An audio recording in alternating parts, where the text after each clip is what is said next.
How does NAV calculation work? Let's just get to the basics. NAV क्या है? Net Asset Value, sure. यानी कि वो price जिस पर आप किसी म्यूचुअल फंड की एक यूनिट को खरीद सकते हो, और ये NAV की वैल्यू हर दिन फ्लक्चुएट होती है. Now, सुपर इम्पोर्टेंट, जब आप किसी म्यूचुअल फंड में यूनिट्स 2 बजे से पहले बाय करते हैं तो आपको NAV उस दिन का मिलता है. क्यों? Well, that's because of the NAV का कट ऑफ टाइम.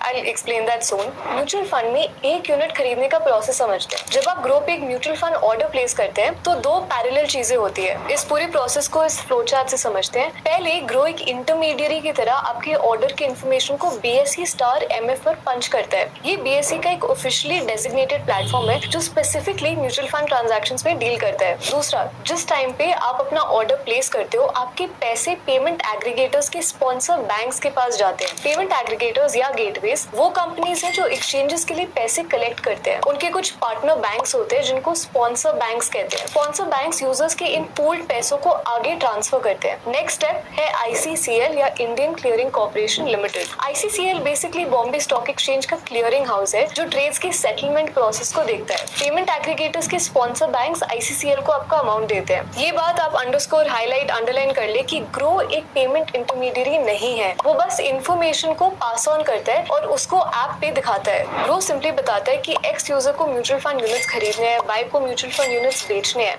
इनफैक्ट इस सर्विस के लिए हम कोई कमीशन भी नहीं चार्ज करते हैं. नाउ लेट्स अज्यूम आपका पेमेंट वेरीफाई हो जाता है. Coming back to this order flow, Groww order request BSE star MF को देता है. वो इंटर्न आपके ऑर्डर रिक्वेस्ट को एसेट मैनेजमेंट कंपनी के RTA registrar and transfer agent को सेंड करता है. RTAs क्या है? RTAs एसेट मैनेजमेंट कंपनीज, यानी कि वो म्यूचुअल फंड कंपनीज जिनके फंड्स में आपने इन्वेस्ट किया है उनके बैक ऑफिस की तरह काम करता है. RTAs आपके ऑर्डर को एसेट मैनेजमेंट की तरफ से वैलिडेट करते हैं. तब ICCL आपके पैसे RTA को देता है. इस स्टेप के बाद ही आपको म्यूचुअल फंड यूनिट्स अलॉट होते हैं. इस पूरे प्रोसेस में आपका पैसा ग्रो के पास नहीं, सीधे ICCL के पास जाता है एंड आगे RTA के पास पहुंचता है. Got it? अब समझते हैं कि NAV के इस कॉन्सेप्ट में कट ऑफ टाइम का क्या रोल है. कट ऑफ टाइम वो टाइम है जिससे डिसाइड होता है कि आपके म्यूचुअल फंड इन्वेस्टमेंट पर किस दिन का NAV आपको मिलेगा. प्रैक्टिकली स्पीकिंग हम वर्किंग डे का कट ऑफ टाइम 2 बजे मान के चलते हैं. Let's say we are investing on 1 Jan करीब 1 PM. लेट्स अज्यूम कि उस दिन का NAV है 50 रुपए. अगर आप 2 PM के बाद ऑर्डर डालते हैं तो वो उस दिन के NAV पे नहीं होगा बल्कि अगले वर्किंग डे के NAV के बेसिस पे होगा. In this case 2 Jan. Let's say ये करीब 45 रुपए है.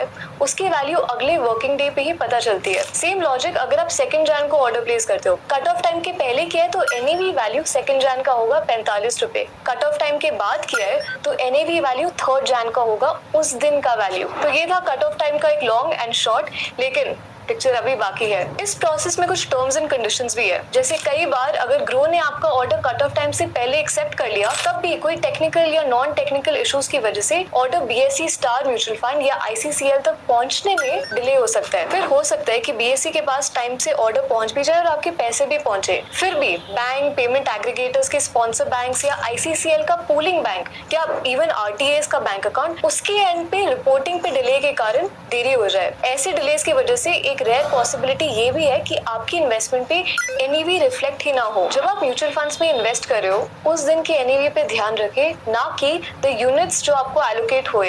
एक टाइम गैप होता है बिटवीन जब आपके पैसे अकाउंट से डिडक्ट हुए और जब RTAs तक पहुंचते हैं. ये ना टोटली नॉर्मल है एंड आपको कंसर्न होने की कोई जरूरत नहीं है. At the end all we want to say is कि आप जब म्यूचुअल फंड्स में इन्वेस्ट कर रहे हो तो NAV का कॉन्सेप्ट समझना बहुत ज्यादा इंपॉर्टेंट है. ये आपको बताते हैं कि आप किस प्राइस पे म्यूचुअल फंड यूनिट्स को खरीद रहे हो और उनको बेच रहे हो. जब आप यूनिट्स खरीद रहे हो, please be mindful of the cut off time. ये आपको बताते हैं कि आपको किस दिन के NAV के बेसिस पे यूनिट्स अलॉट होंगे.